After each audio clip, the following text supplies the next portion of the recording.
So, the title of my talk this morning is Dying with Sangha. So, as many of you know, Dave, who was a regular member of this daily online meditation Sangha, died recently. And we took his death as an opportunity to more deeply explore the Dharma of death. And this is really an important focus in Buddhism. And also an important existential reality that we all will confront at some point in some way. And also, I think a lot of people come to meditation and Dharma to try to, what I'm not sure what the right word is, deal with their fear of death, deal with the knowledge of their death, their inevitable death, whatever. And there's many prescribed practices across different Buddhist traditions about how it is to become more aware of one's death, from, going, at the time of the Buddha, going to the charnel grounds to see the bodies, the corpses, to, repeating certain phrases. I don't really have them memorized, but, but the time of my death is uncertain, but it's certain that I'll die, that kind of direction.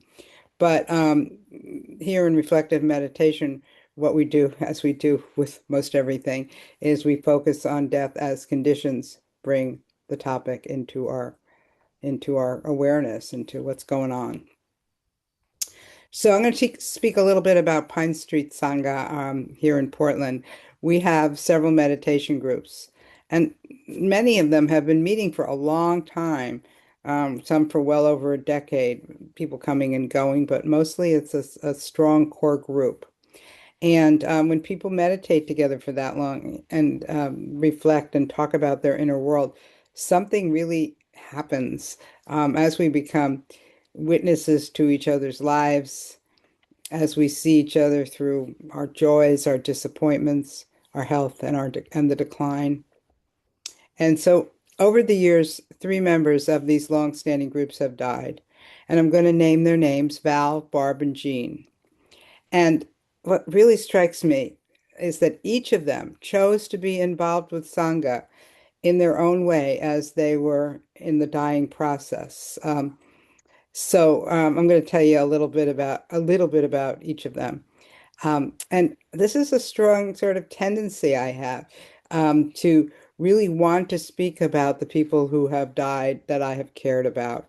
Um, and I didn't realize it until a Jewish friend, told me that this is has deep roots in Jewish tradition. I just grew up in it, and I didn't know what came from where.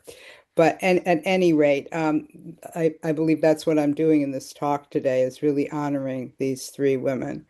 Um, and it keeps them with me in a certain way, and that feels good.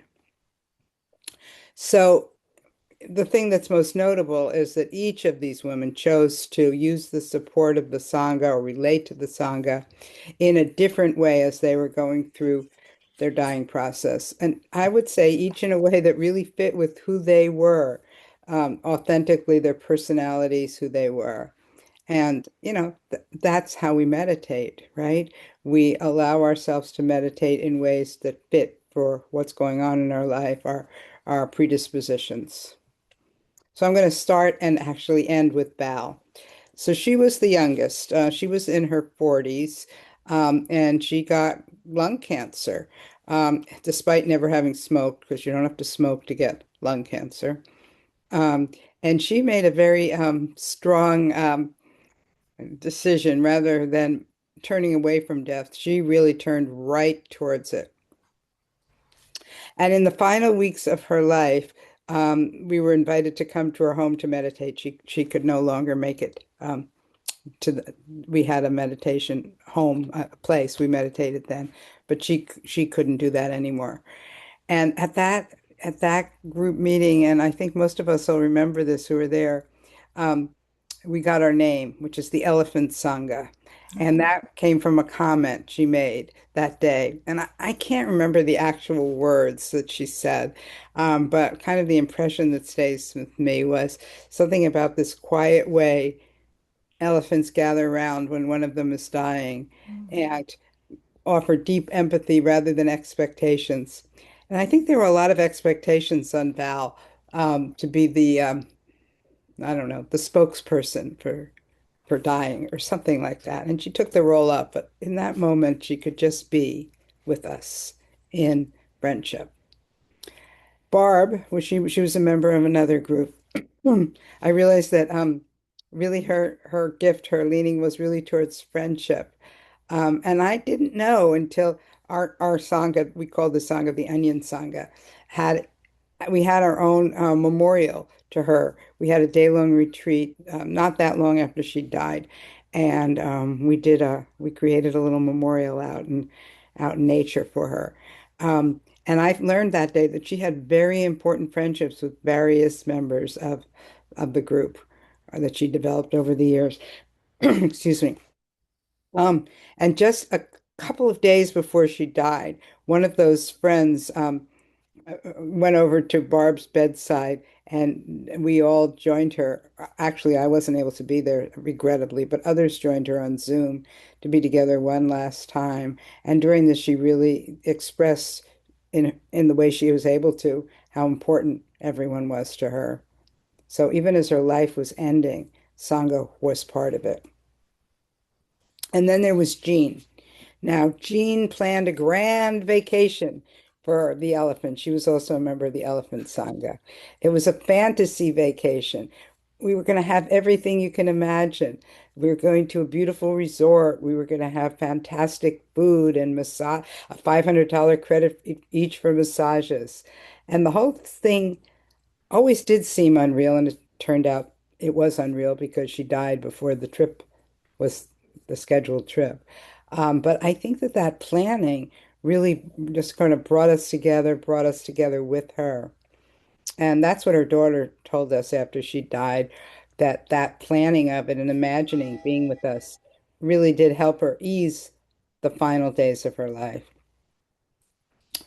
So Sangha obviously isn't just something that supports our meditation practice, it supports our lives. And in these the example of these three women, they're dying.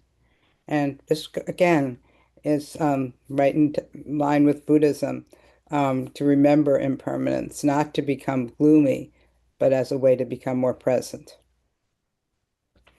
So Val, back to Val, she created this, brought together a group of her friends regularly, and also created a website of her writing, and she called this the Salon of the Scathed, really wanting, like having a mission to have her youngish, they're in their 40s, youngish, from my perspective now, friends face the fact that death happens to each and every one of us.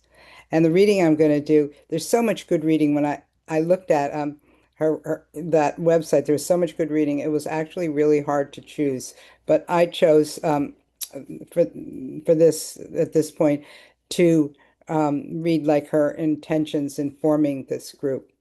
And if you want to read more of her writing, I encourage you to go to, I preserved it on the Pine Street Sangha website, sort of the same thing. I want to preserve people's good works.